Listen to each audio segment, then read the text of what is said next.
currently watching Evolve, and I have the family today of Adjika. I have Lawrence. I have Chantel. And I have Miss Jasmine. So, for the people who don't know, could you all give us a brief description on the incident?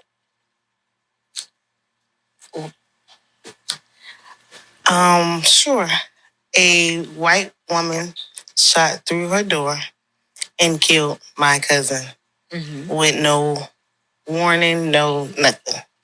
And now we have a murderer on our hands. Yeah. That has been charged with manslaughter instead of an actual murder one charge or a murder two charge, you know. Right. She killed my sister in cold blood. My sister never saw it coming. Right. And I honestly feel if, if they had at least given her a murder one charge, we would be feeling a little bit better right now. Right. You know, it's like manslaughter. It's like we're just going to slap you on the wrist. Right. Yeah. And she did not deserve a slap on the wrist. At all. At all. Right. And we all know that. Right. They've given people more for less. Right. They're in with the justice system, they're giving drug charges more than what they gave her. Right. And they even gave this lady a bond, from my understanding. That's correct. Yeah, $154,000. But what I will say to add to that too, Nick, is that if that had been turned around a different direction, had that been an African American that shot a white person, correct, it'd have been murder one. Right. It would have been arrested the same day. Right. It just happened. Correct. Travis Rudolph. Right. Yeah.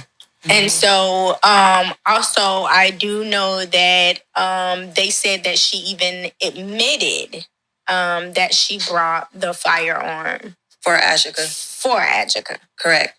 So why has that not been, looked into deeper from law enforcement? It should be murder one or premeditated, because she knew what she was doing. Even if it wasn't that day, it could have possibly been another day. Yeah. To what I've read, is because she said she accidentally shot her, is what she was trying to claim.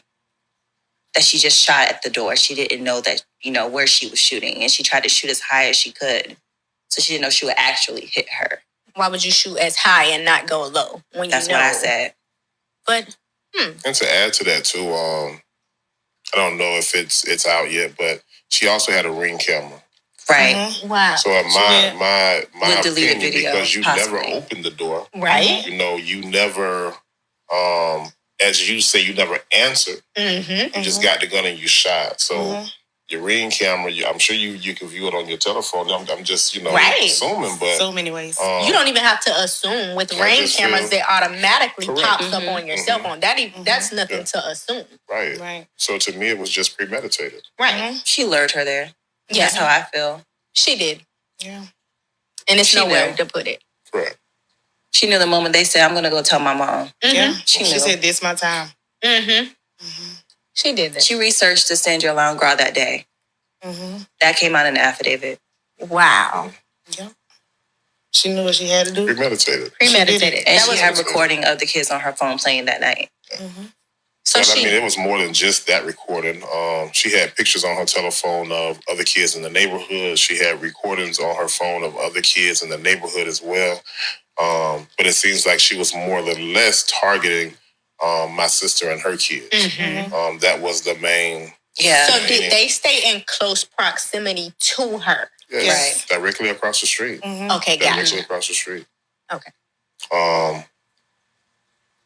On either side of the building that my sister lives on, there's no really a lot of grass area for kids to play. Very small. Right. Across the street, you see more of a larger grassy area. Right. Actually, you could put another duplex right in the middle. Right in the middle. Right. So it's a nice size area. Right. And she didn't want the kids playing there. And behind from the back set of apartments, there's a fence. So you can't go over there. So if the person that actually owns the property felt like that should have been a boundary, or we wanted to put something up, they would have put a fence there, right? Right. The landlord has told us as well that he didn't mind the kids playing on the property as long as they cleaned up behind themselves. Right. So I didn't see what the issue was with her. Right. Specifically. And she really feels like that's her property. No, that was not As her a renter. property. As a renter. As a renter. Right. Who was late on her rent. Right. I looked into her first appearance, one of them. I think it was her second one. And she admitted that she did not own anything. Right. So why did you feel the need if you do not own? You can't tell people what to do. Exactly. Period. I agree. You know? So do you all feel like the justice system has been unfair? Yes. Absolutely. At least in my observance, anytime Marion County Sheriff's Office shares a crime that had happened when it involves an active shooter, they're really particular about the language they use when they're making these posts because they like the interactions from the community. Right. And we knew something was off the moment they were like, all parties involved have been interviewed and accounted for. Well, we're dealing with someone who's just been murdered. Right. So what do you mean by that? Exactly. You know, they didn't use the typical language of, shooter's been apprehended and is currently in questioning. They didn't use that language for this woman. Right. So it just seemed as if they could have, they probably would have made it just a neighborhood situation that just happened. If had it not gotten the attention that it did. Right. And that's understandable. What's your attitude for the approach of the sheriff towards Adjika? I don't like him. And I don't like how he is adjusting this case.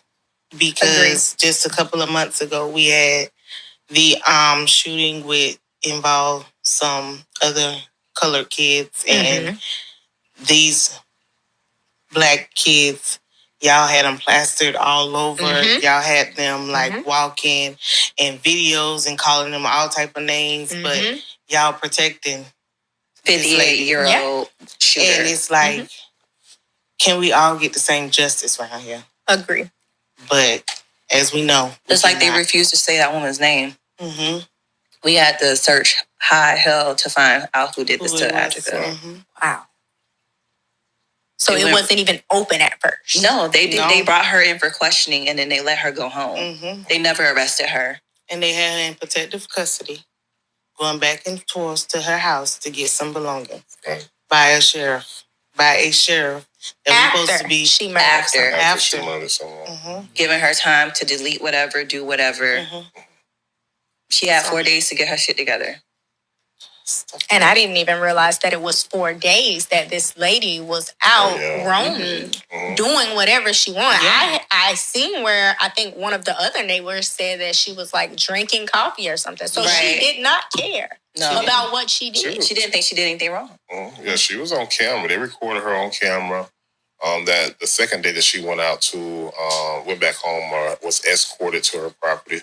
And then that particular day, that's the day she took down the memorial. She moved the memorial off her property, as she said, across the street, and took it across the street and put it behind my sister's car.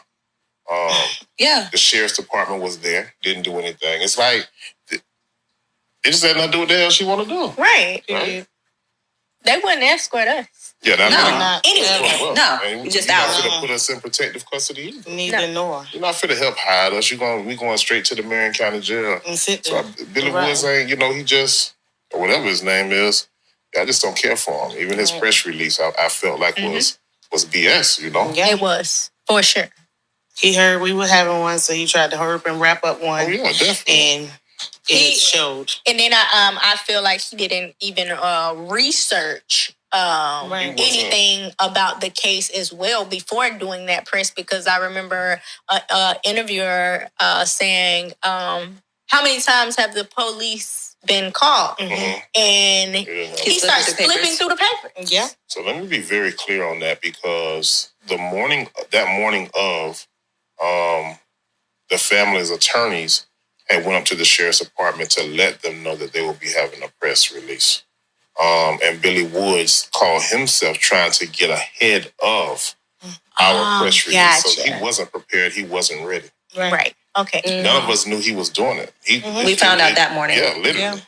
Wow. Like maybe an hour before it happened. Right. Yeah. So. Yeah. Can you all explain why you all are strategically moving throughout this case?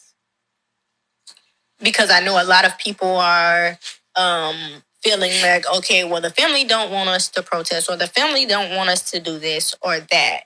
Could you kind of give us like something very brief on why are you guys strategically making sure that you are careful with using these things? It doesn't have to be in depth, but I think Jess should answer. Well, I'm gonna direct it I to think my Jess should niece. answer because I should not answer. So I've been in contact with Adjika's best friend, and she's been working closely with Adjika's birth mom. And from what I understand it as is that they want things handled in a way that we don't move too fast to where we don't get justice for Adjika, right? Gotcha. That's how they're kind of like posing it.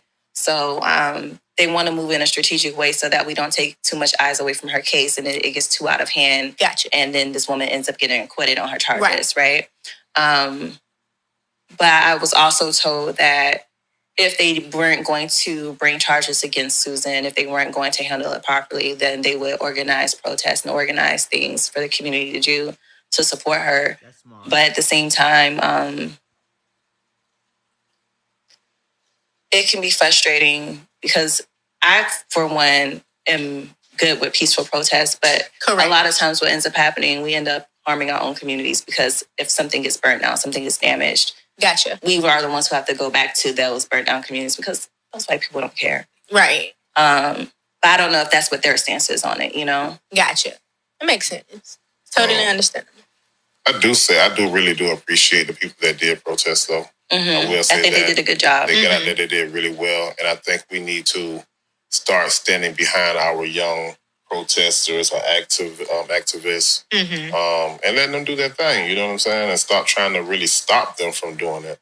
But getting out there with them and encouraging them and showing them how to actually do it properly. Right. Shout out to Takara, man. Yeah. Shout out.